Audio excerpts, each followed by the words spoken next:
Hello, Year 11, and welcome to our first video here for our next topic, probability.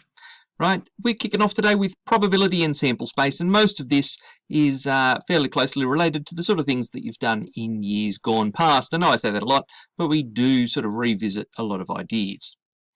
So there's a lot of language here. It's important we get it right because some of these concepts are similar but quite significantly different. So let's start working through some of this terminology. You'll find it on the front page of the notes, which you'll have to download and print off or something. So let's talk about an experiment or some sort of game of chance. We're going to use the word experiment most of the time. And, we expect there could be more than one thing that might happen, right? And those things that might happen are we're going to call outcomes. So, for example, if I roll a regular six-sided die, then there are 6 outcomes. 1, 2, 3, 4, 5, and 6. And in this instance, they're equally likely outcomes, and we're going to try to mostly restrict ourselves to equally likely outcomes for this chapter at least. Now, if they weren't equally likely, we might say one of those results has some sort of bias. Okay, it wouldn't be random, wouldn't quite be random, and so we're not looking at those cases because they're somewhat more complicated. We also need to distinguish between an outcome and an event. These are fairly easy terms to mix up, but an event is like a condition, a rule, that's typically a group of outcomes. So if I roll this six-sided die, I might say, well, what's the probability of rolling an even number? Okay, so rolling an even number isn't an outcome. An outcome is 1, 2, 3, 4, 5, or 6. But some of those outcomes fit into that event. The outcomes that are 2, 4, and 6, of course. So that's outcomes and events. They're probably the two most important words. Maybe equally likely is an important term as well. But the basic formula for probability. How do we calculate probability? Some of these things can be tough. The basic formula is not. Okay. What it comes down to is just counting the number of things that belong in this formula.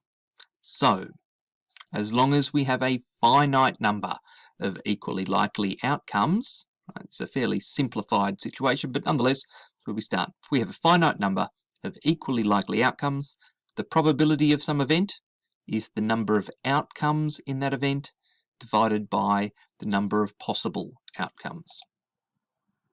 So here we go. There's a formula. Number of favourable outcomes divided by the number of possible outcomes. And here's an example. So we roll our regular six-sided die. What's the probability of rolling a number greater than 4? Our event is a number greater than 4. Well, how many favourable outcomes are there? There's 2, right? I could roll a 5 or a 6. How many possible outcomes are there? There are, of course, 6. 1, 2, 3, 4, 5, and 6 are the different outcomes. So the probability of my event being greater than 4 is 2 favourable outcomes divided by 6 possible outcomes is, of course, 1/3. Right, nice and simple, but you got to start somewhere. Now, let's talk about the sample space. Okay, this is just a list of all of the possible outcomes. Okay, and in this idealized situation where we have equally likely outcomes, then we have a uniform sample space. Okay, and a capital S, typically used for sample space. The event space is that sort of collection of all those favourable outcomes. We're going to call that collection of outcomes. We're going to call that a set. So it's the set containing all of the favourable outcomes is the event space.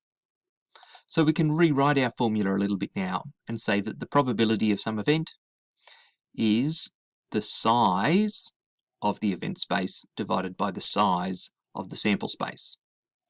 Right, size or cardinality, if you like, and we use those sort of straight brackets, those vertical lines there, around those things that indicates we're not talking about the set itself, but how many elements are in that set, how many outcomes fit into that space. Rightio. Now, complementary events. I don't mean when your grandma says you look lovely today, not that kind of complementary event. We are talking about, it's a bit more like We talk about complementary angles, right? Two things that sort of go together to make up the total, right? That's what we mean by complement in this sense. So, if I have an outcome that is part of our sample space, but not part of the event space, right, then that outcome belongs to the complement of the event.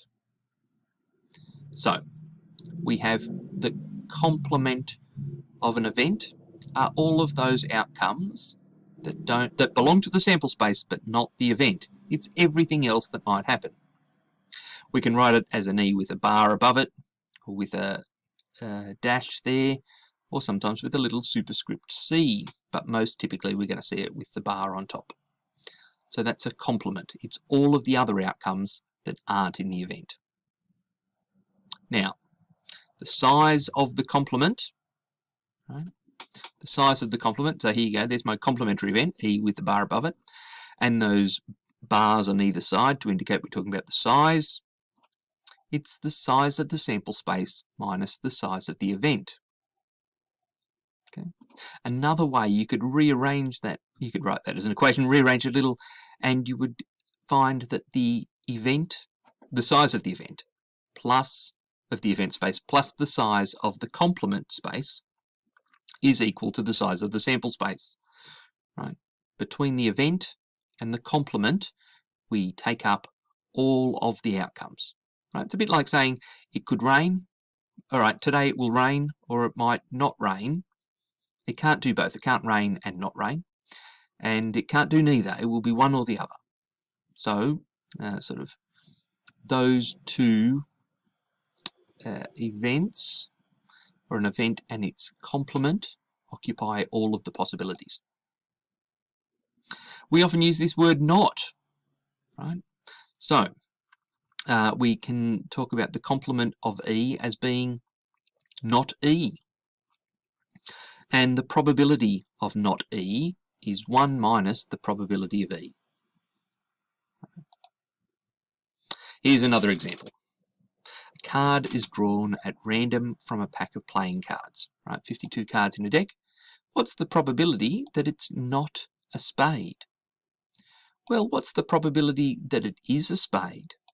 Right? There are, the probability of a spade is 1 in 4 or 1/4, or as I've written here, 0.25. So the probability of not a spade is 1 minus that number. 1 minus 0.25 is 0.75. Not a court card or a picture card, right? We're going to call those jacks, queens, and kings.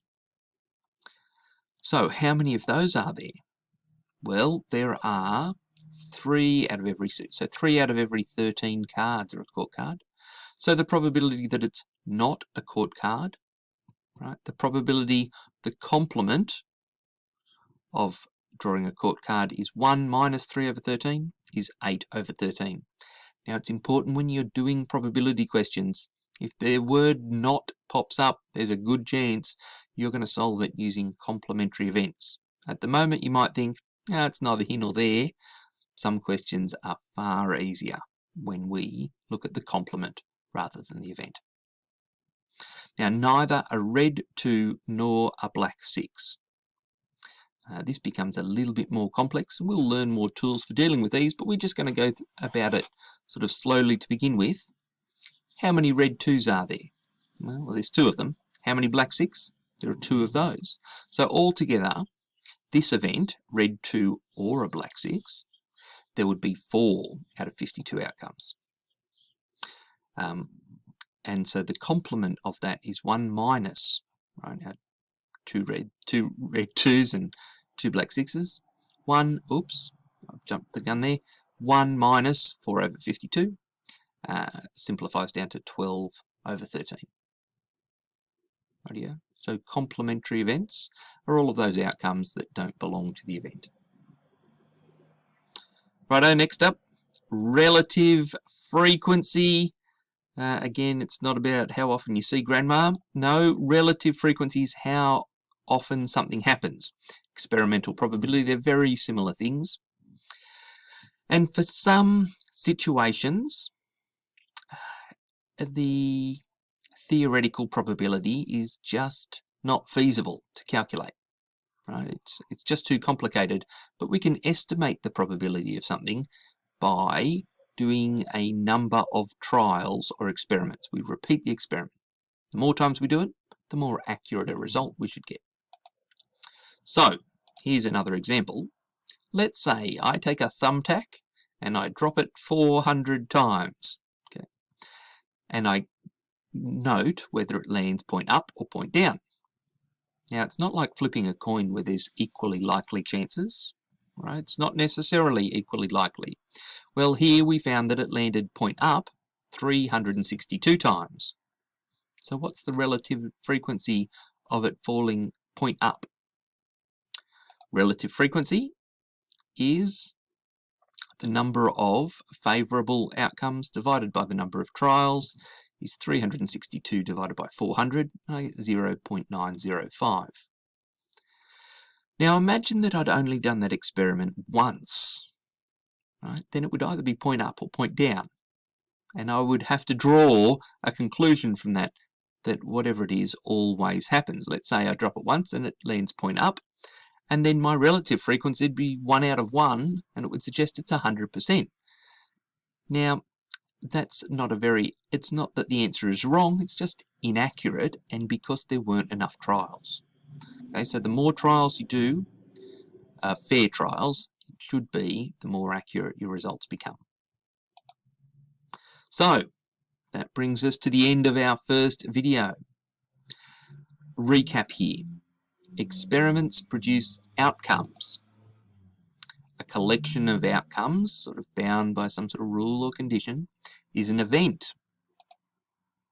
The probability of an event is the size of the event space divided by the size of the sample space.